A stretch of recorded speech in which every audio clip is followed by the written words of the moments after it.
This is classification of electric heating. We studied in previous lecture. Now we are going to study power frequency heating method. Almost 50 to 60 Hz its frequency. Now we are going to study at the first point resistance heating. There is two type. In resistance heating there is a direct heating and indirect resistance heating. So first of all, what is the resistance heating? Most probably the example of resistance heating is electric water heater. This method is based upon the I square R losses.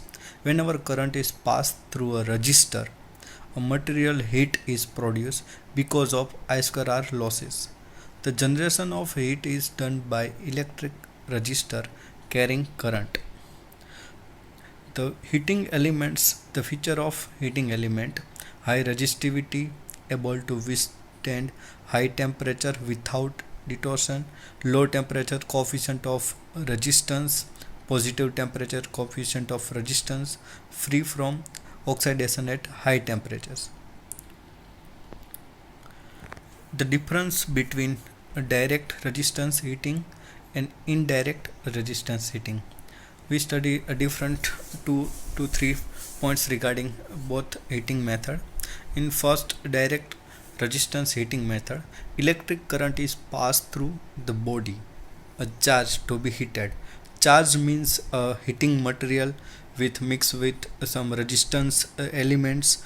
It's in the form of powder or solid. High efficiency, its example electrode boiler for heating water and resistance welding. In indirect heating, electric current is passed through highly resistive material, you can say heating element, placed inside an oven. It not our material to be heated, it placed near to them. Heat produced due to I square R loss in the element is transmitted to the body. Mode of heat transfer is maybe in conduction or convection or radiation. Example: room heaters, domestic and commercial cooking methods, heat treatment of metals.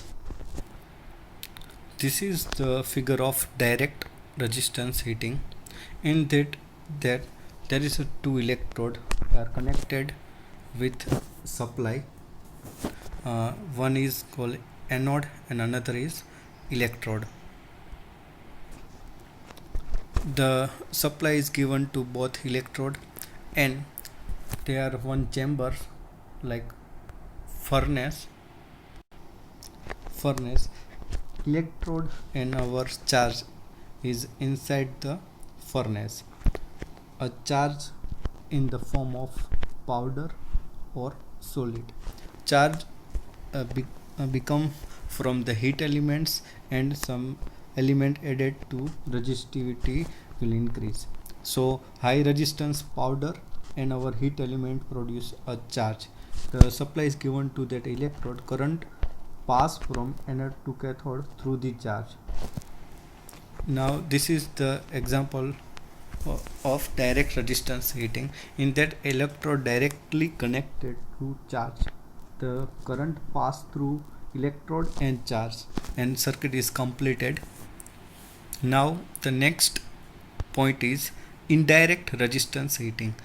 In this there is a difference.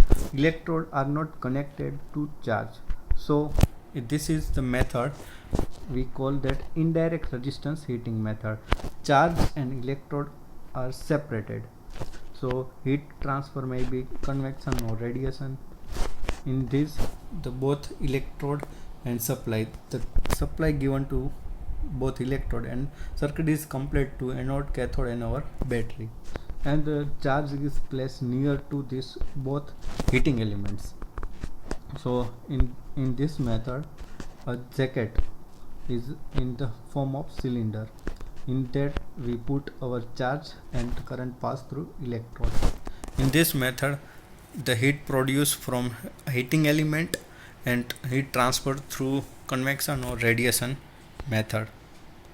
The cause of failure of heating elements. Sometimes the failure is coming in this method. In both method, we check the which type of faults occurs in this heating method. The formation of hotspot. Sometimes due to high temperature, some hotspot are created. Oxidation and corrosion.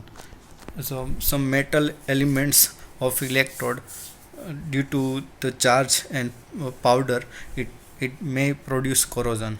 And the last option is mechanical failure. Sometimes due to mechanical hazard, it may be occurs in this causes of failure of heating element. Now next point is dielectric heating. This is the high frequency heating. Power frequency is resistance and arc. This is the topic from high frequency heating. The dielectric material is put between two metal electrodes and high frequency AC supply is given to that. So the positive and negative elements will separate, the charge will be separate, and the high heat is produced. So this is the figure of dielectric heating. Wasted energy appear as heat called dielectric loss. The non-metallic material with poor thermal conductivity can be very effectively heated by dielectric heating. Dielectric loss is proportional to frequency and square of the supply voltage. Frequency can be selected between 10 to 30 kilohertz. When a solid dielectric material, insulating material, is subjected to an alternating electric field, it is not supposed to carry any current. However, in practice, some leakage current pass through it and power loss is take place. This loss is called as dielectric loss and result into heating of dielectric material.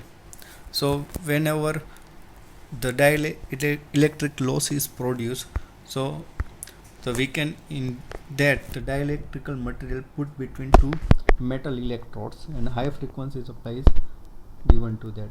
So dielectric loss is produced and ultimate the heating of dielectric material is conducted. The application of dielectric heating: plywood industry, sand core baking, plastic industry, tobacco industry, bakeries, electronic savings, dehydration of food, electromedical applications, book binding. This is the application of dielectric heat. Next, after the application of dielectric heating, we will see the advantage of dielectric heating. There are so many advantages in dielectric heating. The first is heating is very quick. The operation is very fast. You can start and stop anytime. Second, the efficiency is very higher. This is the main impact of utilization of electrical energy. In that, the efficiency is very high. Heating is uniform. Whatever we put between two plates, the heat is uniform. Being free from smoke, dust, process is very clean. There is no smoke and dust generated through these heating methods. There are no flue gases, no risk of pollution. Natural or burning of wood or other boilers and furnace, they produce gases, smoke, dust, and so many pollution. It hazard the total environment. So this method will not generate any smoke, dust, and very clean process. Quickly in operation, efficiency is very high. The last one is it is produced due to dielectric loss occurs in the material itself. The property of dielectrical material will not pass the current. So the dielectric loss is itself it produce its heat. So now the remaining portion in the dielectric heating. After dielectric heating, we will study the arc heating in the next lecture.